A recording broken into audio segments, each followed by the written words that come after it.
Siddhartha by Hermann Hesse. Part 1. The Brahmin's Son. In the shade of the house, in the sunshine on the river bank by the boats, in the shade of the sallow wood and the fig tree, Siddhartha, the handsome Brahmin's son, grew up with his friend Govinda. The sun browned his slender shoulders on the river bank while bathing at the holy ablutions, at the holy sacrifices. Shadows passed across his eyes in the mangrove grove during play, while his mother sang, during his father's teachings, when with the learned men. Siddhartha had already long taken part in the learned men's conversations, had engaged in debate with Govinda, and had practiced the art of contemplation and meditation with him. Already he knew how to pronounce Om silently, this word of words, to say it inwardly with the intake of breath, when breathing out with all his soul, his brow radiating the glow of pure spirit. Already he knew how to recognize Atman within the depth of his being, indestructible, at one with the universe. There was happiness in his father's heart because of his son who was intelligent and thirsty for knowledge. He saw him growing up to be a great learned man, a priest, a prince among Brahmins. There was pride in his mother's breast when she saw him walking, sitting down and rising, Siddhartha, strong, handsome, supple-limbed, greeting her with complete grace. Love stirred in the hearts of the young Brahmin's daughters when Siddhartha walked through the streets of the town with his lofty brow, his king-like eyes, and his slim figure. Govinda, his friend, the Brahmin's son, loved him more than anybody else. He loved Siddhartha's eyes and clear voice. He loved the way he walked, his complete grace of movement. He loved everything that Siddhartha did and said, and above all he loved his intellect, his fine, ardent thoughts, his strong will, his high vocation.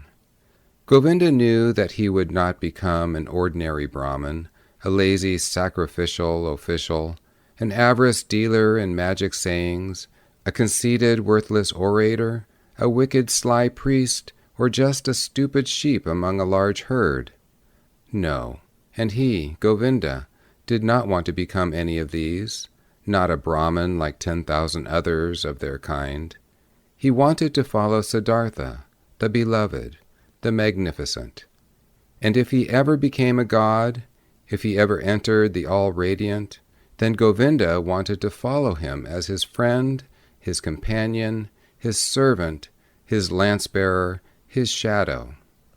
That was how everybody loved Siddhartha. He delighted and made everybody happy. But Siddhartha himself was not happy.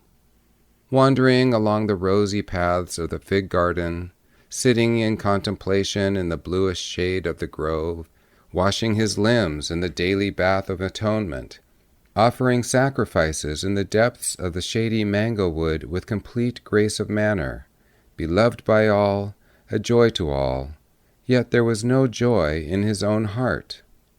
Dreams and restless thoughts came flowing to him from the river, from the twinkling stars at night, from the sun's melting rays. Dreams and a restlessness of the soul came to him, arising from the smoke of the sacrifices, emanating from the verses of the Rig Veda, trickling through from the teachings of the old Brahmins. Siddhartha had begun to feel the seeds of discontent within him. He had begun to feel that the love of his father and mother, and also the love of his friend Govinda, would not always make him happy, give him peace, satisfy and suffice him. He had begun to suspect that his worthy father and his other teachers, the wise Brahmins, had already passed on to him the bulk and best of their wisdom, that they had already poured the sum total of their knowledge into his waiting vessel, and the vessel was not full. His intellect was not satisfied. His soul was not at peace. His heart was not still. The ablutions were good, but they were water. They did not wash sins away. They did not relieve the distressed heart. The sacrifices and the supplication of the gods were excellent, but were they everything? Did the sacrifices give happiness? And what about the gods? Was it really Prajapati who had created the world? Was it not Atman, he alone, who had created it? Were not the gods' forms created like me and you, mortal, transient? Was it therefore good and right? Was it a sensible and worthy act to offer sacrifices to the gods? To whom else should one offer sacrifices? To whom else should one pay honor, but to him, Atman, the only one? And where was Atman to be found? Where did he dwell? Where did his eternal heart beat, if not within the self, in the innermost, in the eternal which each person carries within him? But where was this self, this innermost? It was not flesh and bone. It was not thought or consciousness. That was what the wise men taught. Where then was it? To press towards the self, towards Atman, was there another way that was worth seeking? Nobody showed the way. Nobody knew it. Neither his father, nor the teachers and wise men, nor the holy songs. The Brahmins and their holy books knew everything, everything. They had gone into everything. The creation of the world, the origin of speech, food, inhalation, exhalation, the arrangement of the senses, the acts of the gods. They knew a tremendous number of things. But was it worthwhile knowing all these things if they did not know the one important thing, the only important thing? Many verses of the holy books, above all the Upanishads of the Samaveda, spoke of this innermost thing. It is written, "Your soul is the whole world." It says that when a man is asleep, he penetrates his innermost and dwells in Atman. There was wonderful wisdom in these verses. All the knowledge of the sages was told here in enchanting language, pure as honey collected by the bees. No, this tremendous amount of knowledge, collected and preserved by successive generations of wise Brahmins, could not be easily overlooked. But where were the Brahmins, the priests, the wise men, who were successful not only in having this most profound knowledge, but in experiencing it? Where were the initiated who, attaining Atman in sleep, could retain it in consciousness, in life, everywhere, in speech and in action? Siddhartha knew many worthy Brahmins, above all his father, holy, learned, of highest esteem. His father was worthy of admiration. His manner was quiet and noble. He lived a good life.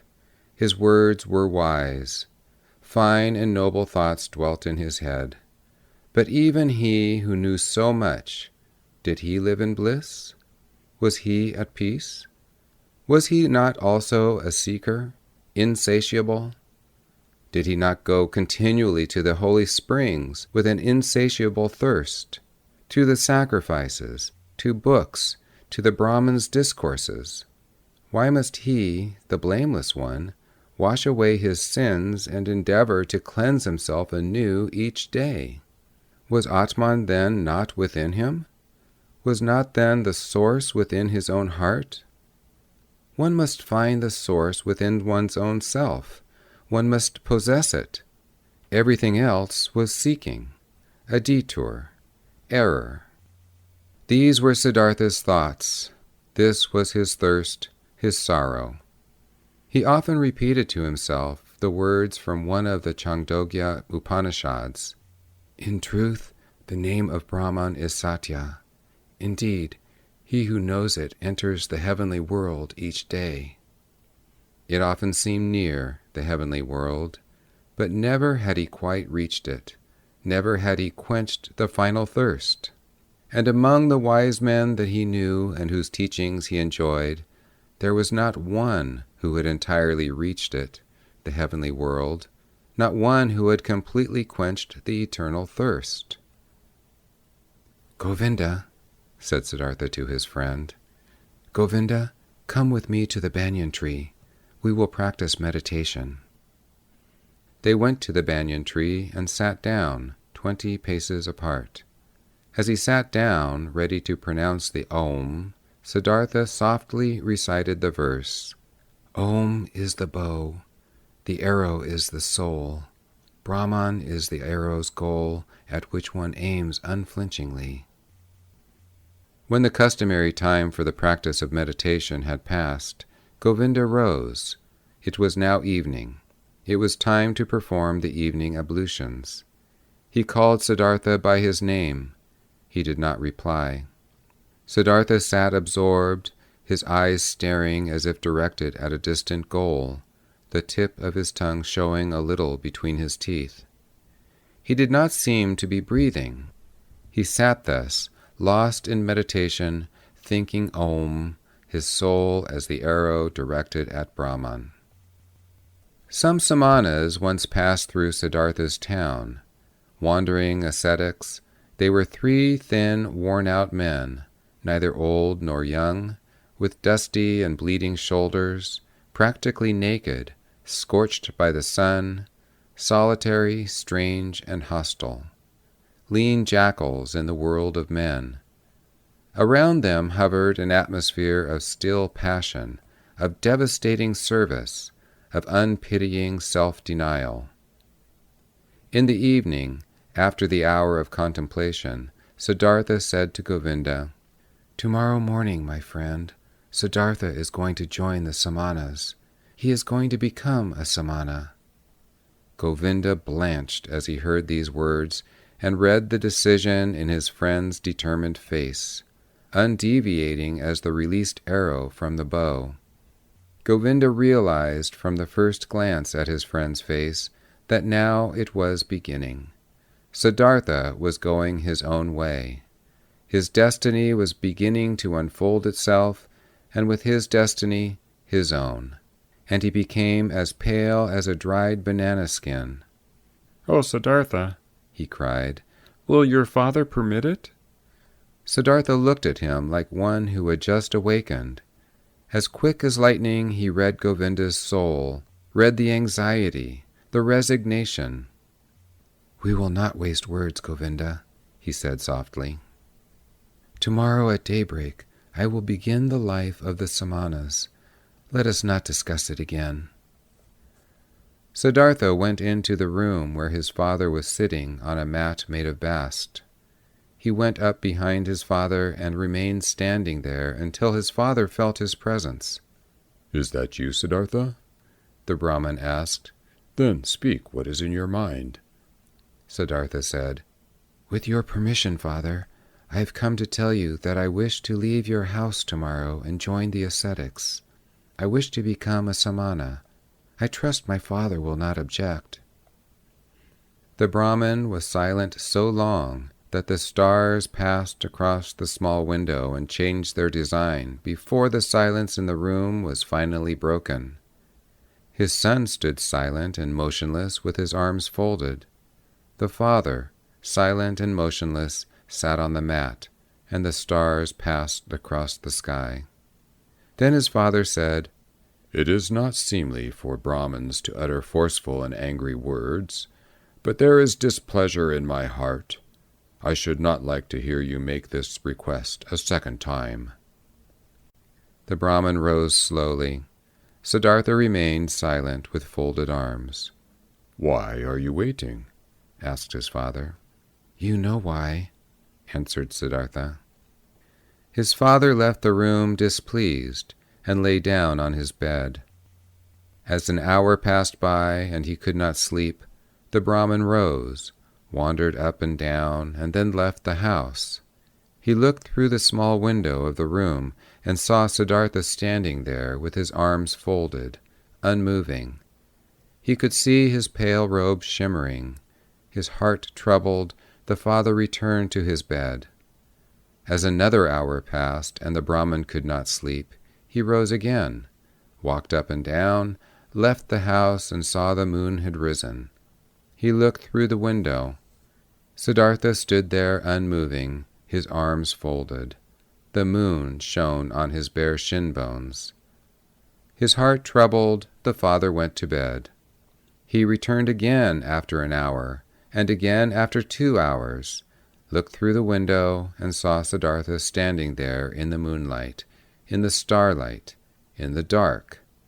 And he came silently again hour after hour, looked into the room and saw him standing unmoving. His heart filled with anger, with anxiety, with fear, with sorrow. And in the last hour of the night before daybreak, he returned again, entered the room, and saw the youth standing there. He seemed tall and a stranger to him. "Siddhartha," he said, "why are you waiting?" "You know why." "Will you go on standing and waiting until it is day, noon, evening?" "I will stand and wait." "You will grow tired, Siddhartha." "I will grow tired." "You will fall asleep, Siddhartha." "I will not fall asleep." "You will die, Siddhartha." "I will die." "And would you rather die than obey your father?" "Siddhartha has always obeyed his father." "So will you give up your project?" "Siddhartha will do what his father tells him." The first light of day entered the room. The Brahmin saw that Siddhartha's knees trembled slightly, but there was no trembling in Siddhartha's face. His eyes looked far away.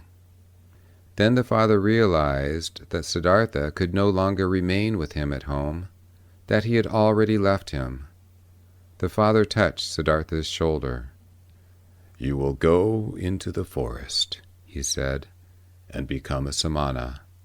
If you find bliss in the forest, come back and teach it to me. If you find disillusionment, come back, and we shall again offer sacrifices to the gods together. Now go, kiss your mother and tell her where you are going. For me, however, it is time to go to the river and perform the first ablution." He dropped his hand from his son's shoulder and went out. Siddhartha swayed as he tried to walk. He controlled himself, bowed to his father, and went to his mother to do what had been told to him. As, with benumbed legs, he slowly left the still sleeping town at daybreak, a crouching shadow emerged from the last hut and joined the pilgrim. It was Govinda. "You have come," said Siddhartha, and smiled. "I have come," said Govinda.